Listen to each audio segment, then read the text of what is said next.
Okay, so we have this 026 today. The owner says that it runs, cuts fine, but when it gets hot,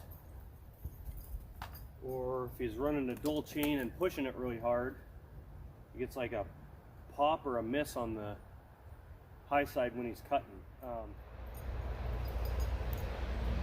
I don't know exactly what he was trying to get at, so I don't know if it's got maybe a coil that's going bad, or when he's really reefing on it, maybe there's an air leak a little bit or something like that. But we're going to start it up, give it a run here, and see what happens. I haven't done anything to this saw yet except for sharpen the chain, and it's going to be pretty hungry because I had to hog a lot out to get it whipped into shape, and the rakers are still lower than what I would set them at. So probably pretty hungry, but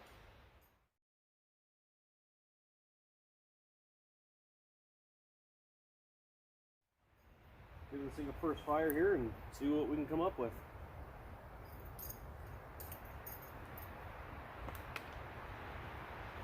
These older 026s, the choke plate is in the air filter itself, and they notoriously don't seal, so it wouldn't surprise me if it takes about, they usually take like 10 or 12 pulls instead of the normal 2 or 3, but we'll see.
I don't know if you guys heard that, but that last little bit when I pulled up on it, you could hear it missing. So I'm guessing there's a wire somewhere maybe grounding out. We'll see if we can get it to do it again.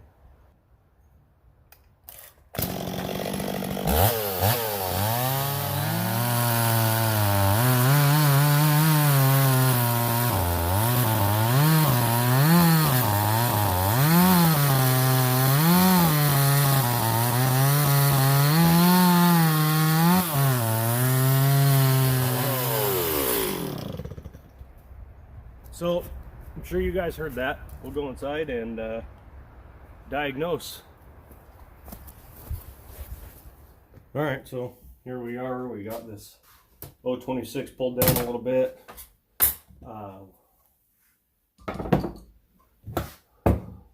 As usual, it's a filthy mess. So we're gonna go blow it out real quick and be right back. Okay, so we got this thing blown out now. Can actually get in and look a little bit. The mist could be any number of things. The way it was acting sounded like electrical to me. So I just like to check the switch in the run position.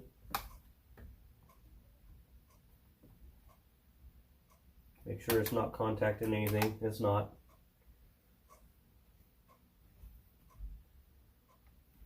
That looks pretty clean.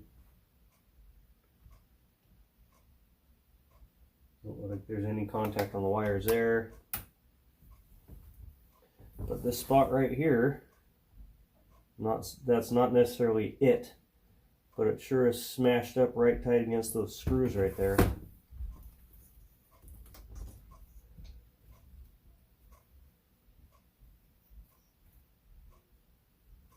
Sure enough. So I'll bring you guys in. So I'll dig a little deeper to find the actual spot, but that whole casing's all worn off the wire there. And I would guess somewhere down in here there's a wire exposed, and when we really force it, it's shorting out. Or sparks jumping or something anyway. So let me dig a little deeper here and I'll get you back on this. Okay, so it might be too much to ask of this camera to zoom in this close. I don't know if it'll come through, but where the there's that spot like I was showing that's kind of all worn through the casing right there. Okay, well, if you grab a short little pick, well, I don't know if you'll be able to tell, but it's actually all the way through right there, and you can see the wires, the main coil wires. So right there. So I would guess, you know, maybe it's not necessarily shorting out directly onto the metal, but I wouldn't doubt that when you bend it just right and that opens up, that spark is jumping over to that, causing the issue. At any rate, the way it sounds and acts, that was my first inclination, and I think I was right, so we'll get a new coil wire ordered for it, and hopefully the issue will be gone, because other than that, saw seems fairly clean and everything seems in order. So that one will have to wait. We'll move on to the next one for the day. We got that one addressed. So this one supposedly doesn't want to run. He threw a new carburetor on it and no dice. So we're going to pull the muffler real quick to make sure it's not scored.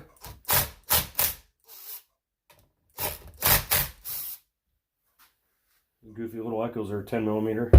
So, I mean, we can run a compression test on it too, but compression tests are funny sometimes. Even with a scored piston, you'll still get a halfway decent reading.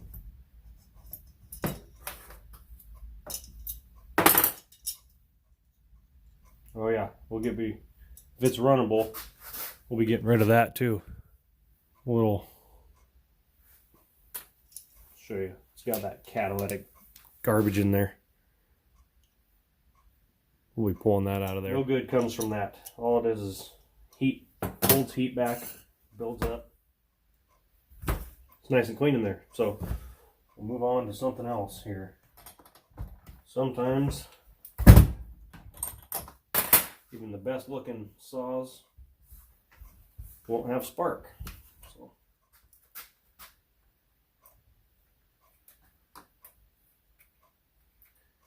granted, this is not the best at all. But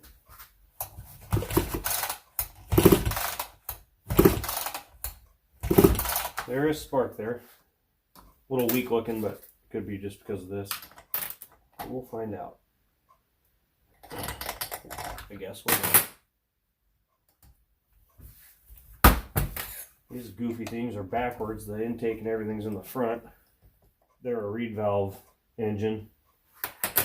Not really what I think of as a reed valve engine, but they do have a little flapper reed in there in the intake.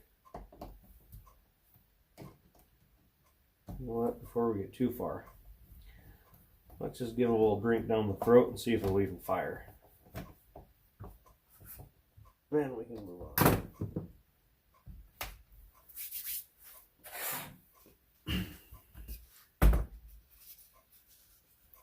Right through the old screw hole here.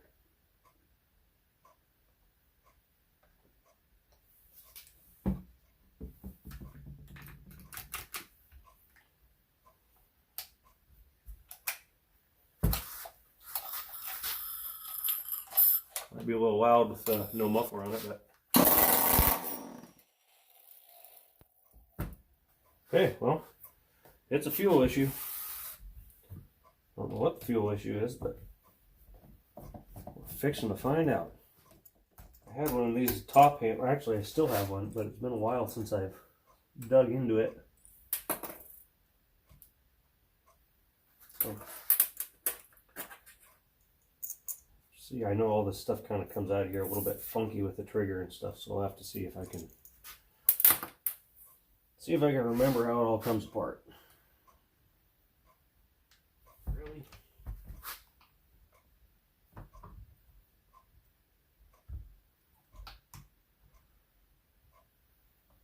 Oh yeah, it's going to want to puke fuel everywhere, so we'll leave that clamped on there for now.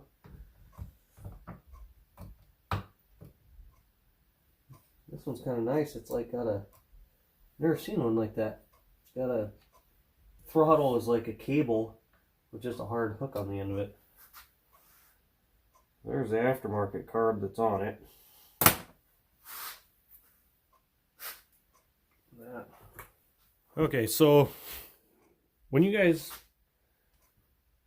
well, whatever, you don't have to do anything, but you'll save yourself a lot of time if you just go ahead and spend the money on a rebuild kit for your carburetor.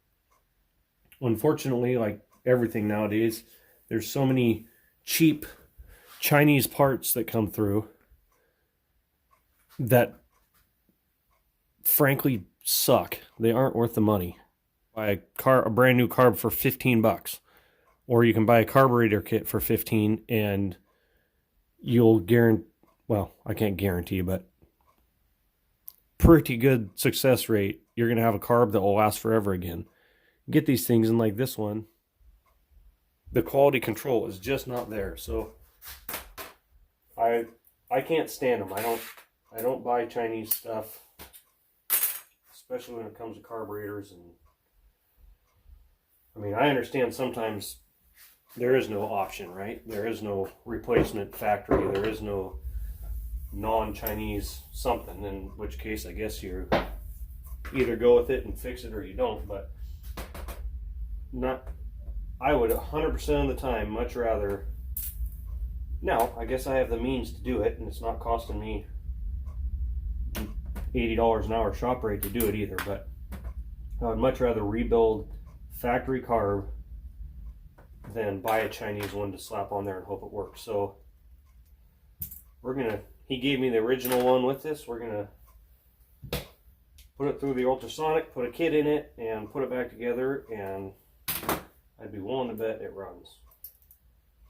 That might be a bold statement, bold claim, but I would say so. I mean, that thing's like a potato chip.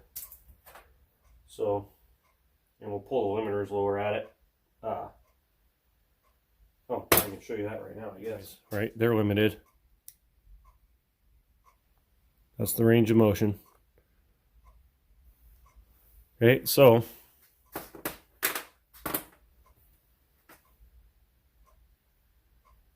I usually take a drywall screw, take my grinder and zip the end of it off.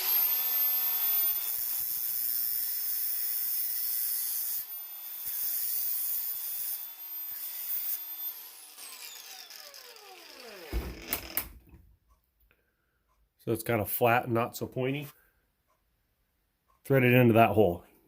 I don't know if this is coming through on camera or not, but come on.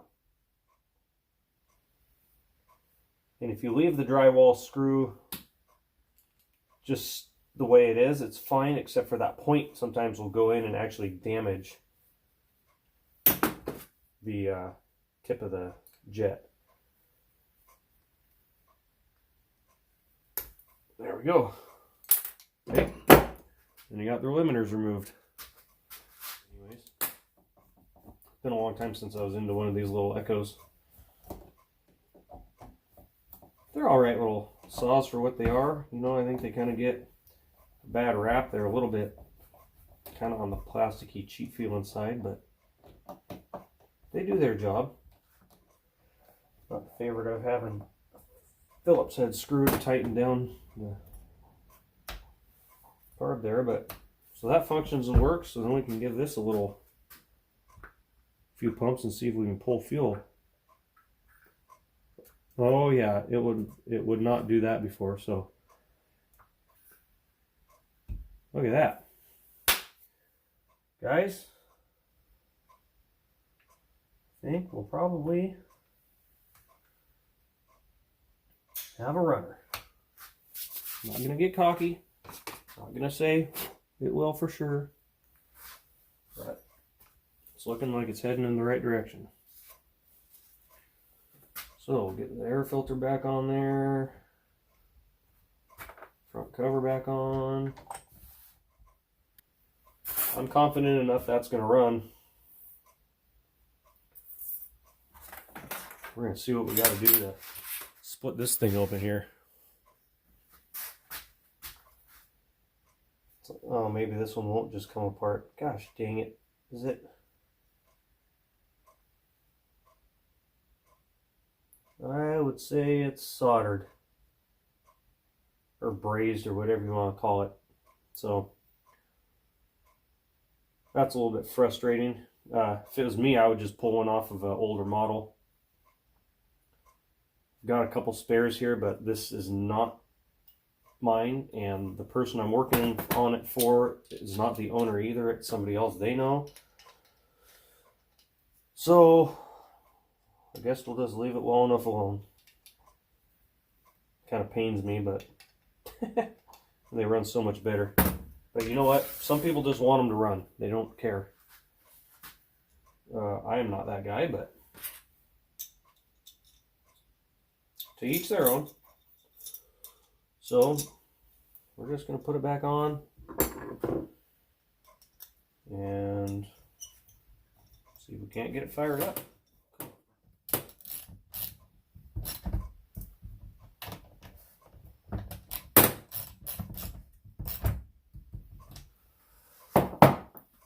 All right. Well, it's all primed up. See what happens here.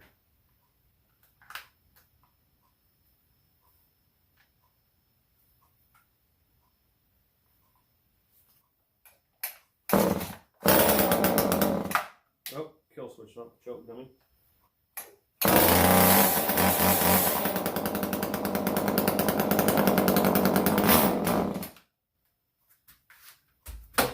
Sounds like it might be a little bit fat, maybe. We'll see.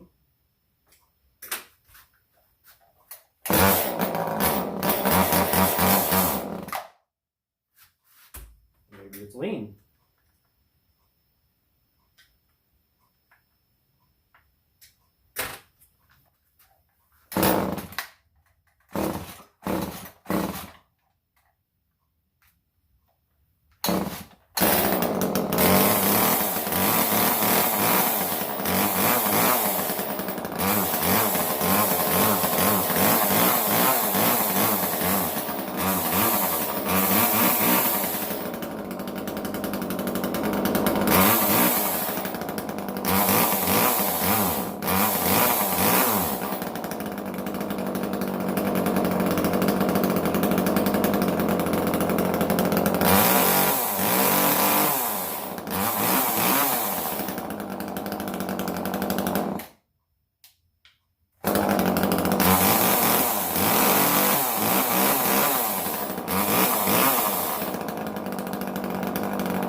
She runs. On to the next. Alright, so we have this pretty clean 031. Really clean, actually. That is not running because it had a little bit of a coil issue. I'll show you, we'll get into it.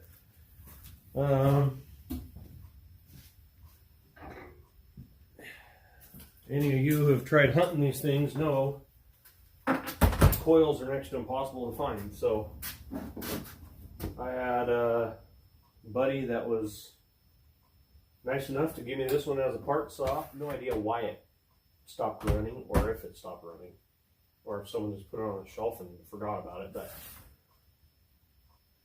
we're gonna pull this recoil off, hopefully get it loosened up, and check this thing for some spark. And if it has spark, we're gonna pull the coil off this and put it on that nice clean one. All right, so we got the recoil fixed just enough to see that this thing has a nice bright spark, like super bright spark. So we're gonna pull this side cover off, and I'll show you along the way because they're a little bit goofy how they work. If you just need to get to the recoil, there's just 3 screws right here, and the recoil assembly comes off. But if you need to get to the flywheel and stuff, if you look at it, you're like, oh man, the whole tank's attached, there's no way to get in there. Well, there is. You just got to be a little bit, you just got to know how they come apart. Oy, if they come apart. Holy smokes. Oy, jeez. So there's 1 screw right there. Right. 1 screw right here. The front.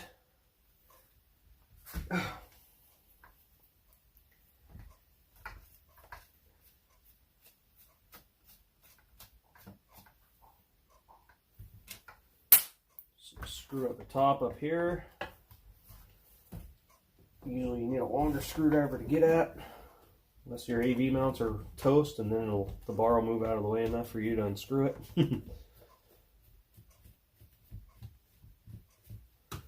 Okay, so you take those 3 out and you look and you're like, oh man, it's good, that has to come out now. Well, it doesn't. You need to take these handle screws out right here on either side.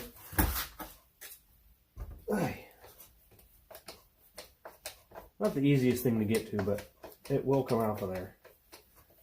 And the fuel tank and the whole cover of the flywheel and everything else comes off all at once. So those screws out of the side. So now that's loose at the back, right? More or less. There's 1 more right up in here that has to come undone, and it's I believe it's an Allen head, or maybe it's a Torx, I don't remember.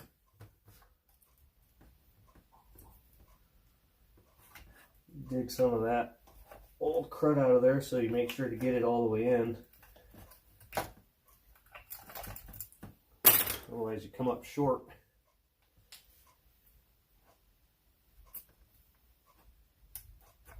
Nobody likes coming up short.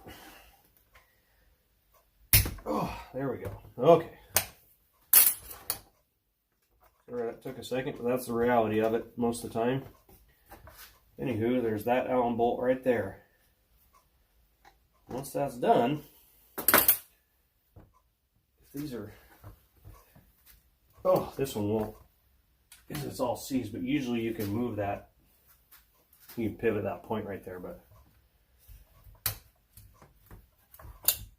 anywho, once you get that done, the whole tank will drop right out of there like that. The only thing you'll have, well, oh, this is a crunchy saw.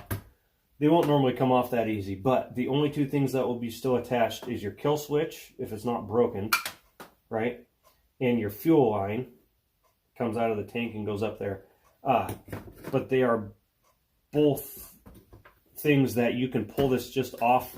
It'll come off like this far. Or you can pop your fuel line off while it's up under there and then pull it out here to get your kill switch undone. So that's how the tank comes off. Those 3, the 2 tank handle bolts down here, and then that 1 Allen that's underneath on the chain side there. That's how that comes off. And this thing is filthy. But it was free, and it's going to make another beautiful saw run. So we like organ donors, but look at that thing, right? Just hammered. Let's get the flywheel off of here. 13 millimeter. This I do use an impact for because, well, it works. And what did I do with my flywheel tool? All right, we're back. It was in the saw bag. You get these tools, you buy them from Stihl, you can buy them aftermarket. They are cat's meow when it comes to taking these off. About the only logical way to do it. There's a lot of other, well, whatever. There's a lot of ways to do it, but this is preferred if you have it. You don't have your crescent wrenches handy because you left them out in the truck.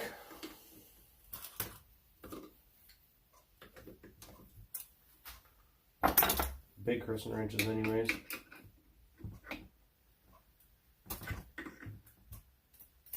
You know, a few turns and it should come on. If it doesn't, oh, like that one's nice and tough.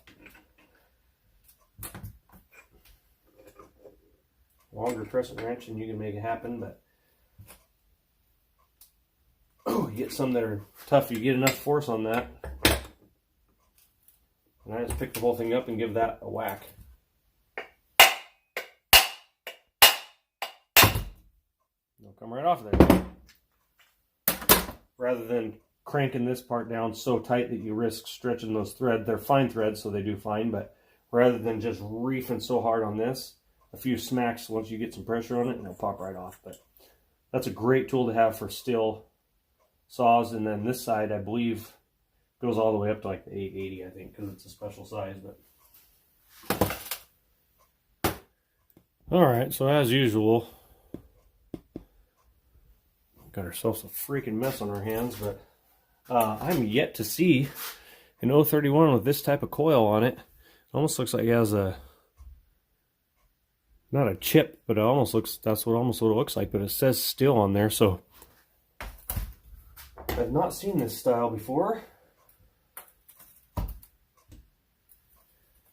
We learn something new every day, but oh, I'm gonna get it pulled off here and cleaned up, and we might have to. I'll have to do a little research. I don't think you've seen it all, and then you haven't. I don't know if I'll probably switch the flywheel with it. Just to make sure. I'm sure the other one will probably work okay, but hey, so we'll get this one pulled off and cleaned up. Ooh. This saw saw no love. I can tell you that much.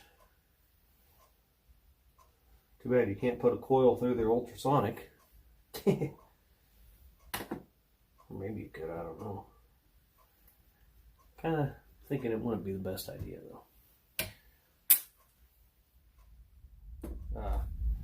You know, I will say this though, when you're pulling these things apart, all these little tiny wires are pretty fragile. You know, they can break real easy or pull out, so just remember you're working on a not new piece of equipment, you know.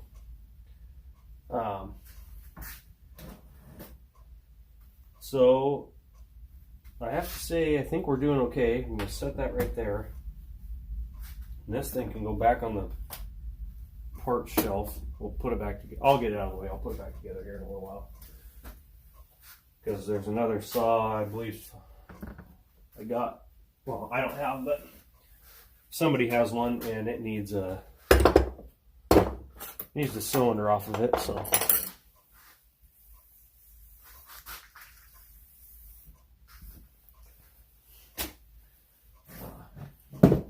Anyways, this one I'm working on,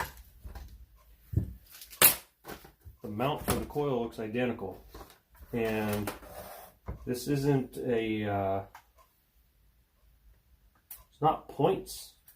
I've seen older point saws. This is like it's a different type of electronic ignition. maybe that's what this was, and Steel's factory fix was to put this little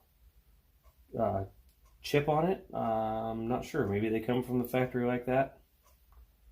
I don't know, but it looks to me like we'll be close enough to be able to do just a straight swap.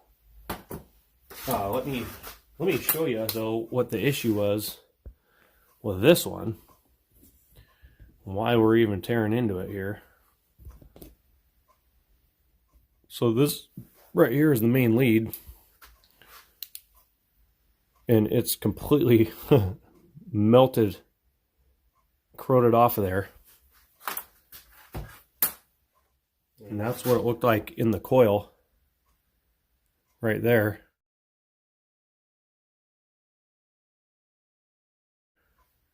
Where it was attached to, or at one point was attached to. This saw actually ran, but it was totally intermittent, you know, when and where and why it would run or not run. And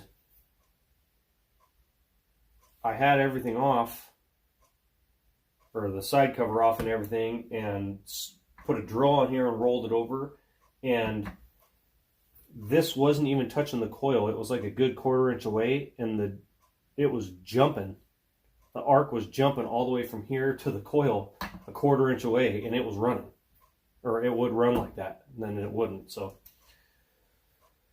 anywho, we're going to cut some wires and slap that other coil, clean that coil up, and get this thing blown out and cleaned up and put it back together, and hopefully we'll have a runner.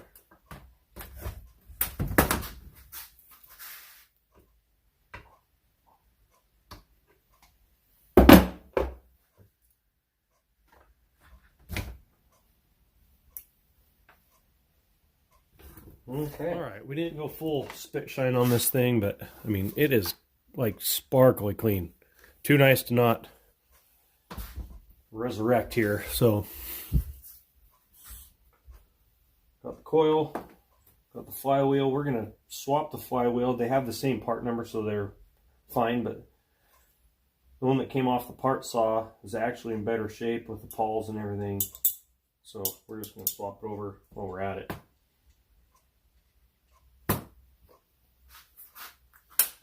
There's nothing to go back in the center here. I could leave that in there, but there's no reason to, so I'm going to keep it out. And just because you might, like always, you might run into something else down the road that needs it. So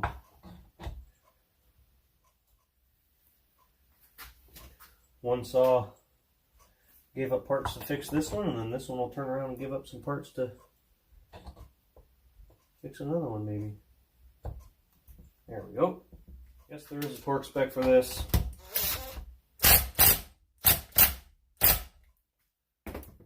Sometimes good and tight works just fine. All right, so back on with this little module here. Like I said, I don't know. I've not seen one like this before. Maybe they're common and I just don't know about it. Quite the possibility. Believe it or not, I haven't seen everything.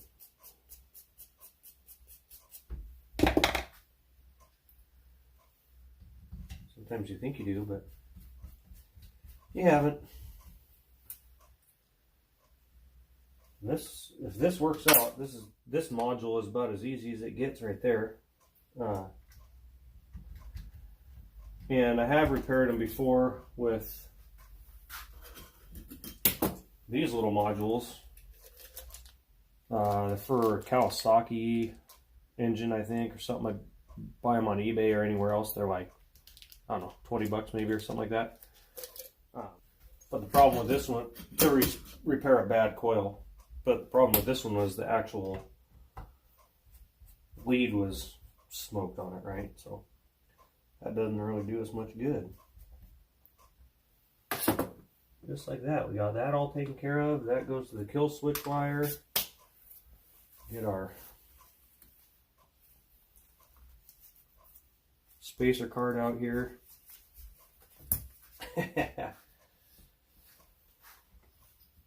Again, yes, there's tools for this. Set it exactly the way it's supposed to be.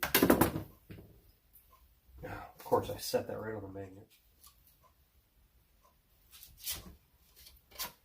when you're doing this, you always want to roll it through to the magnet side, right? So it actually, well, I had it on the magnet side. I did, right there.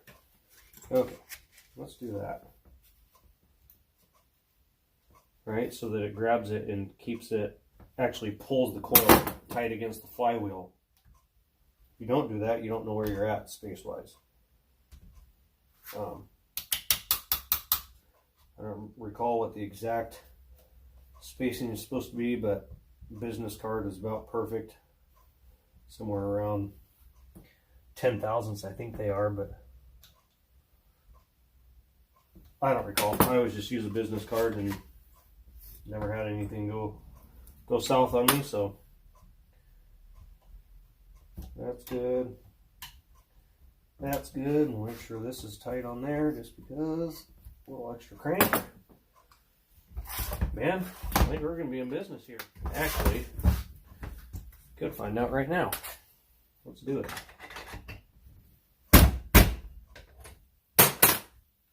Let's just do it, huh?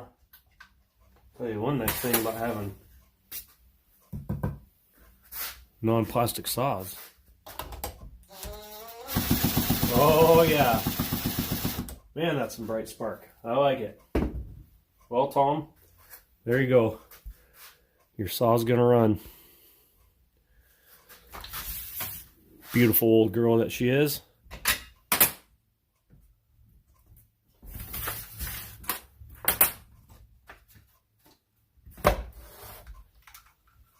Well, you guys want to see the tank get put back on? It's pretty filthy itself. Nothing major, but we got it apart this far, so we might as well clean it all up, right? Alright, so we got a messy bench, but let's see if we can get this one going. They'll make 3 for the day.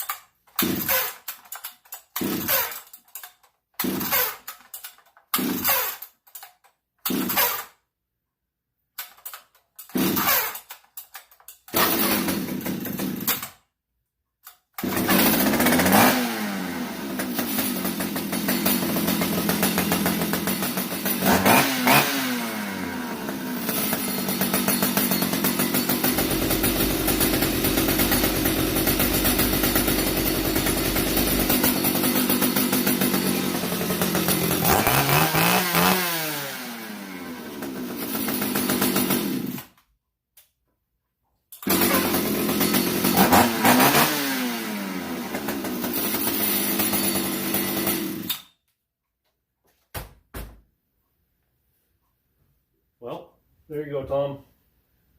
It's alive again. Call it a success. Get the old girl back after a little hiatus. She'll be as ready as she ever was. Okay, so we kind of had a day.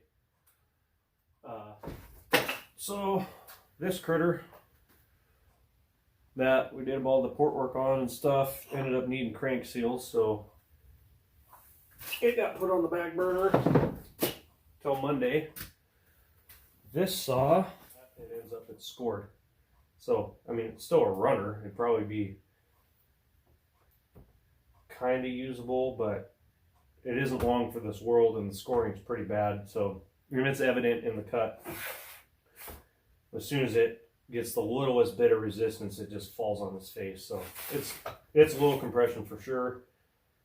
So I don't know what the owner's going to want to do with that one, but we pushed through and we got this one running again, which needed to happen. It's beautiful.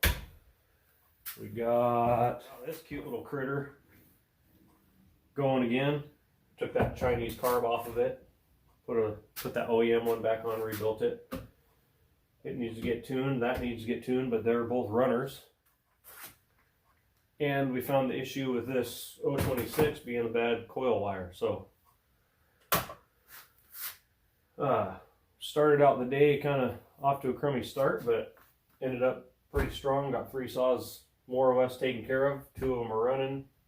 That one will be. We know exactly what's wrong with it. So I'd call the day a success. Time to go inside and be with the wife and kids and eat some dinner. So thanks for coming along for the ride, guys.